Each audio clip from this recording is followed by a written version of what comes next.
Hi friends, শুভ পৌষ সংক্রান্তি। আমাদের বাঙালিদের ঘরে ঘরে পিঠে বানানো আর পিঠে খাওয়াও শুরু হয়ে গেছে। ঠিক তেমনি আমিও বানিয়ে নিলাম। চলো ভিডিওটা স্টার্ট করা যাক। এই উনুনটা মা আমাকে বানিয়ে দিয়েছিল, তোমরা আমাদের আগের ভিডিওটা নিশ্চয়ই দেখেছো। তো দেখো, এই উনুনটা আমি আনতে গিয়ে ফেটে গিয়েছিল, তাই জন্য মা আবার গোবর মাটি দিয়ে জুড়ে দিচ্ছিল। আমি মাকে বললাম, তুমি যখন গোবর মাটি দিচ্ছ পুরো উনুনটাই দিয়ে দাও, আমি পরে শুকিয়ে গেলে রং করে নেবো। তারপর দেখো মা বাউনি দেবে বলে থালার মধ্যে বাউনি বাঁধছিল। তারপর দেখো প্রথমে লক্ষ্মী ঠাকুরকে দিল, তারপর সারা বাড়ি ঘুরে ঘুরে কোথায় না কোথায় বাউনি দিল। দেখো, একটা দিল আলমারির ওপর, আবার একটা দিল চালের ডামে। এবার গেলাম আমরা মনসা মন্দিরে, ওখানে গিয়ে মনসা ঠাকুরের কাছেও দিয়ে এলো। তারপর দেখো মা এখানে পিঠে করতে বসে গেছে। এই পিঠের কি নাম তোমরা কি কেউ জানো? আমাদের এখানে এই পিঠেকে বলা হয় আজকে পিঠে, কেউ বলে বুক চাপড়া, আবার কেউ বলে খোলা পিঠে। তোমরা কি নামে জানো আমাকে অবশ্যই কমেন্টে জানিও।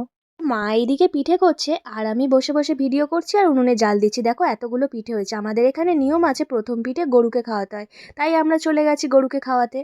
দেখো এই পিঠেটা ভাই গরুকে খাওয়াচ্ছিল, ও এত ভয় পাচ্ছিল গরুটার জন্য, তো পড়েই গেল পিঠেটা। তারপর ও লাঠি দিয়ে আবার পিঠে খাওয়াচ্ছে আর আমি দিলাম হাত দিয়ে, আমার হাত থেকে গরুটা পিঠে খাবে। আমিও ভয় পাচ্ছিলাম, কিন্তু শেষমেশ আমার হাত থেকে খেলো বলে আমার খুব ভালো লাগলো। তারপর দেখো বাড়ি এসে আমিও পিঠে করতে বসে গেছি। আমি মাকে বললাম আমাকে দাও, আমি একটু করি। তো আমিও করছিলাম, মা যেভাবে করছিল দেখে নিয়েছিলাম, তো ঠিক সেইভাবে করলাম। দেখো আমি পিঠে বানিয়ে আমি খেতেও বসে গেছি, তো আমার হাত থেকেও কেড়ে নিয়ে পিঠেটা খেয়ে নিল। তারপর দেখো আমার কিটিও এখানে বসে বসে দেখছে খাবে বলে। উনুনে আমরা এই একটাই পিঠে করেছিলাম, এবার বাদবাকিগুলো সব হবে গ্যাসে।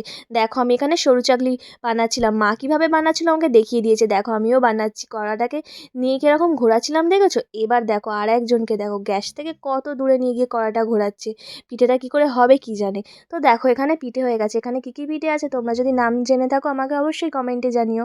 তারপর আমরা পিঠে খেয়ে নিয়েছিলাম। এটা যেটা দেখছো আমাদের বাড়িতে পরের দিন আমি বাড়িতে মিনি কিচেনের রসবড়া বানিয়েছিলাম আর চুষি পিঠে।